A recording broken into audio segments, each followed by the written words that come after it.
My mother-in-law humiliated me at Christmas dinner, saying I had only married her son for his money. She threw me out of the house in front of the entire family. "You're not welcome here, parasite," she shouted. 2 weeks later, she received a letter from the bank. The mansion had been in my name for 5 years. Before I go on, I want to thank you for listening to stories that reveal hidden truths. If you believe real worth is not measured by appearances, but by genuine achievements, consider subscribing. It helps us reach more people who need to hear this. My name is Carolina, and for 7 years, I was treated as the shameful daughter-in-law of the Mendez family. The reason? I grew up in a modest suburban home. My father was a mechanic, my mother a seamstress. When I met Raphael at a corporate party, he had no idea I was the financial consultant his company had hired. He thought I was a waitress. I didn't correct him.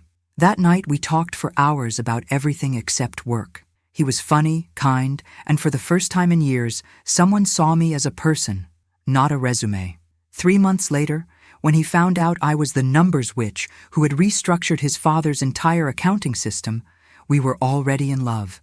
But his mother, Beatriz Mendez, never forgave my background. The Mendez mansion stood in a gated luxury community. 15 bedrooms, an Olympic-sized pool, a tennis court. Everything that the patriarch, Jorge Mendez, had built over 40 years of work. Beatriz was the undisputed queen of that castle. She wore only designer clothes, belonged to the most exclusive country club in town, and made sure everyone knew her last name. To her, I was a stain on the family's reputation, a girl from the suburbs who had trapped her precious son. At family gatherings, she would introduce me like this.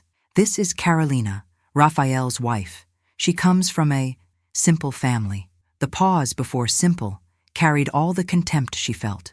During the first 5 years of our marriage, I swallowed every humiliation in silence. When Beatrice forgot to invite me to family events, when she gave her other daughters-in-law expensive jewelry and handed me gift cards from discount stores, when she whispered to her friends during Sunday lunches, "Poor Raphael, he could have married so well. But you know how men are. They sometimes think with their hearts instead of their heads."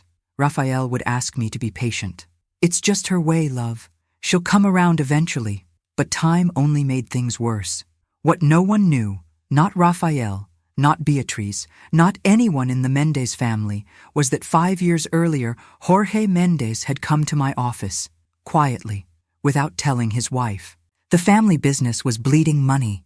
Bad management, poor investments, and an unsustainable lifestyle were driving everything to bankruptcy. "Carolina," he said, sitting in my conference room with trembling hands, "you're the only person I trust to fix this without causing panic in the family." I spent 6 months auditing everything, every account, every investment, every expense. What I found was devastating. Beatrice was spending 80,000 reais a month on clothes and accessories. The constant renovations of the mansion cost 200,000 a year. The extravagant parties, 150,000 each. The company could no longer support that lifestyle. Jorge was 6 months away from total collapse. I created a complete restructuring plan. Sell non-essential assets, renegotiate debts, cut operational costs. But the centerpiece of the plan involved the mansion. "Jorge," I said during our final meeting, "the house is worth 4 million reais. The mortgages and debts attached to it total 3.2 million. You're living in an asset that drains money every month." He ran a hand over his face, exhausted. "Beatrice would never agree to sell. That house is her identity." "Then don't sell," I replied. "Transfer." I explained my proposal. I would buy the mansion through an LLC I had established years before. I would pay off the debts, give Jorge working capital to save the company. In return, he and Beatrice could continue living there rent-free until their finances stabilized. To the outside world, nothing would change.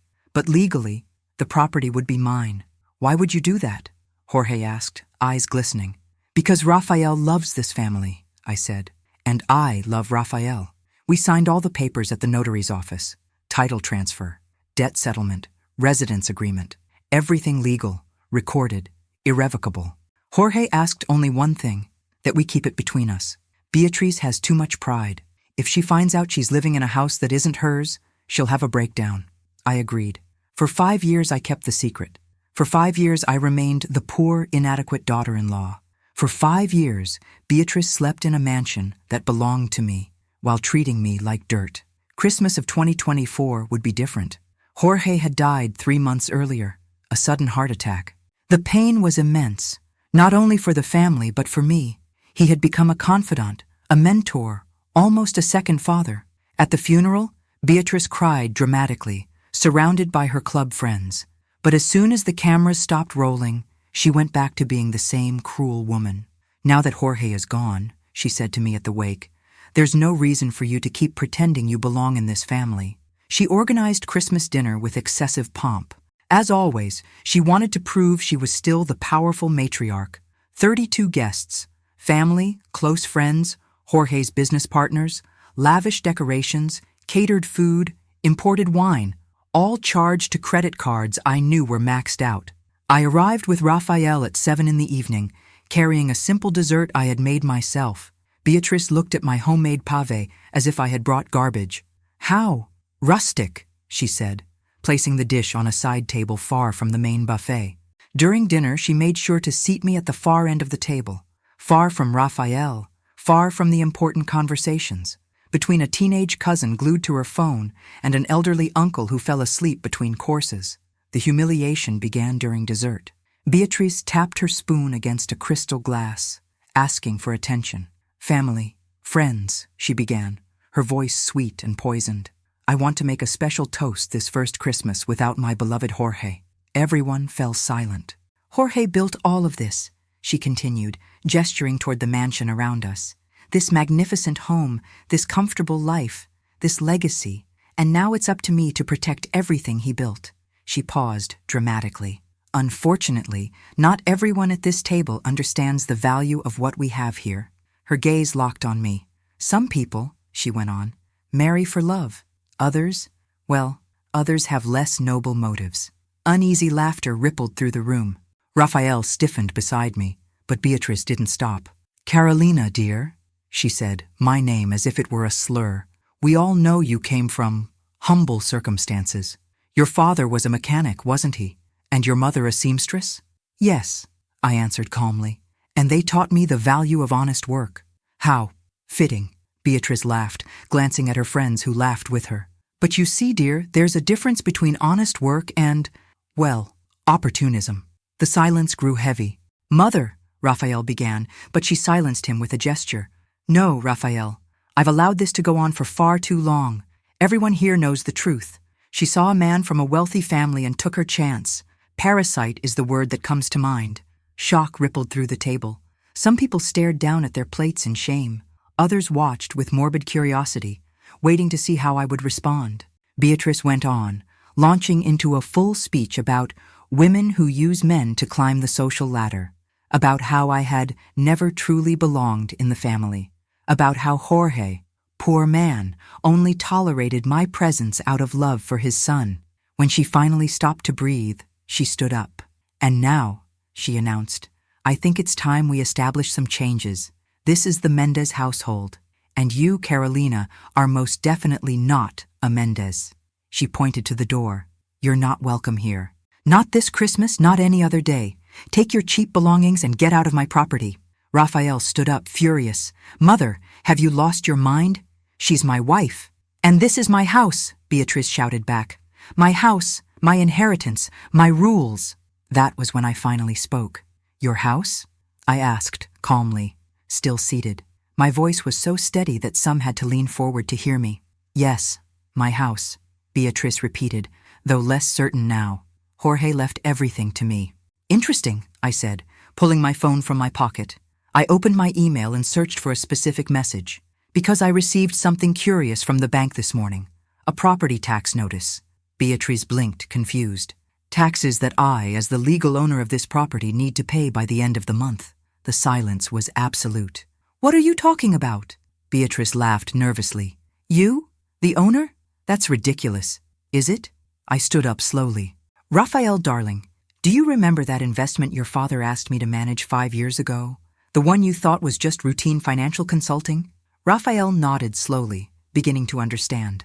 "That investment," I continued, "involved transferring this property to my LLC, Hamilton Investments, in exchange for settling debts totaling 3.2 million rays. I turned to Beatrice, who had gone pale. The mansion has been registered in my name since January 2020. 5 years, Beatrice. You've been living on my property for 5 years. Lies, Beatrice screamed. That's a lie. Jorge would never do that. Jorge did, I replied evenly, because the alternative was total bankruptcy. The company was months away from closing. This house had 3 overdue mortgages. Your spending had driven the family to ruin. I showed my phone, enlarging the property deed.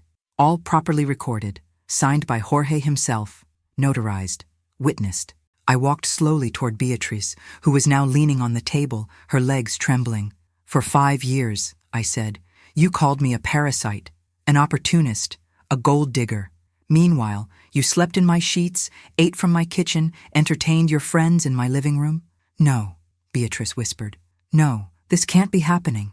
Oh, but it is, I replied. And about that part where you said I wasn't welcome here, you're absolutely right. I picked up my purse. I'm not welcome. I'm the owner. And you, Beatrice, are my tenant. Or rather, you were. The silence that followed was broken only by Beatrice's uneven breathing. Jorge left an agreement, I continued, taking documents from my bag. As long as the company stabilized, you could live here rent-free. The agreement was valid for 5 years or until his death, whichever came first. I placed the papers on the table. Jorge passed away 3 months ago. The agreement expired.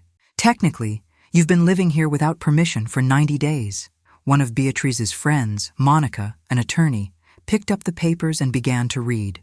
Her expression confirmed everything. Beatrice, Monica said softly, this is legitimate. It's all here. Property transfer, debt settlement, temporary residence agreement, expired in September. Beatrice collapsed into her chair, her face drained of color. But I didn't know. Jorge never told me. He didn't, I agreed, because he asked me to keep it secret. He knew your pride. He knew you'd rather live in illusion than face reality. I looked around the table at all the shocked faces, and I agreed. For 5 years, I kept that secret. Out of respect for Jorge, out of love for Rafael, I let you go on with your fantasy of being the powerful matriarch. But today, I said, you crossed a line. You called me a parasite. You threw me out of my own property, in front of my family and friends. I picked up my dish of pavée from the side table. So now everyone knows the truth. And Beatrice, you have 30 days to vacate the property. 30 days, she whispered. Where will I go? Frankly, I said, walking toward the door, that's no longer my problem. Rafael followed me, still trying to process everything. At the doorway, I turned one last time. Oh, and Beatrice, that pavée you thought was so rustic? I made it from the recipe your mother-in-law, Jorge's mother, taught me before she passed away. She said I was the only daughter-in-law who truly cared about family traditions. Merry Christmas. 2 weeks later, I got a call from Monica. Beatrice wanted to negotiate. We met at a cafe downtown, far from the wealthy neighborhood where the mansion stood. Beatrice looked as if she had aged 10 years. No perfect makeup, no designer clothes. Just a 62-year-old woman facing reality for the first time in decades. Carolina, she began, her voice breaking. I need to apologize. I took a sip of my coffee, waiting. I was cruel to you. Unfair. You didn't deserve any of what I said or did. No, I agreed. I didn't. I was afraid, she admitted. Afraid that you were better than me. Smarter, more capable. And you were. You saved my family, and I treated you like an enemy. Tears streamed down her face. Please give me a chance to make this right. Don't let me lose everything. I set my cup down. Beatrice, you won't lose everything, but things are going to change. I slid a document across the table. Lease agreement, market value, 12,000 rays per month. You can stay in the mansion, but as a tenant, not as the owner. She read the contract with trembling hands. The company is struggling again. I can't afford this. The company is fine, I corrected. I reviewed the books last week. Rafael asked me to help again. The problem is that you're spending $40,000 a month on personal expenses you can't sustain. I slid another paper toward her. Monthly budget. Expense cuts. Follow this and you can pay the rent comfortably. Beatrice looked over the budget, seeing her frivolous spending listed with brutal honesty. This is very little. It's enough, I said. It's more than 90% of people have. It's time to learn to live within your means. She signed the contract with shaking hands. Thank you, she whispered. You could have thrown me out on the street. I could have, I agreed. But Jorge asked me to take care of the family, and I keep my promises. I stood to leave, but Beatrice held my arm. Carolina, will you teach me? How you did all this? How you built so much from so little? I looked at her for a long moment. Built from so little, I repeated. Beatrice, I came from a family that taught me that value isn't in what you own, but in what you create. My father may have been a mechanic, but he taught me honesty. My mother may have been a seamstress, but she taught me hard work. You had everything from the start, money, status, a name, but you never learned what truly matters. So yes, I concluded, I can teach you, but it will be painful, because it will require you to let go of all the pride that has been protecting your insecurity for decades. Beatrice nodded slowly. I'm ready. Today, 3 years after that fateful Christmas, Beatrice still lives in the mansion. But now she volunteers at an NGO that helps women in financial distress. She wears her clothes for several seasons. She makes her own desserts for family gatherings. And every week, she and I have lunch together. Not as mother-in-law and daughter-in-law, but as two women who finally understand each other. Raphael says our story is ironic. I disagree. It's not irony, it's justice. The beauty of well-documented numbers is that they always reveal the truth. And the truth about my mother-in-law was simple. She needed to learn that respect can't be bought with money. It's earned through character. If this story of quiet revenge touched your heart, click like now.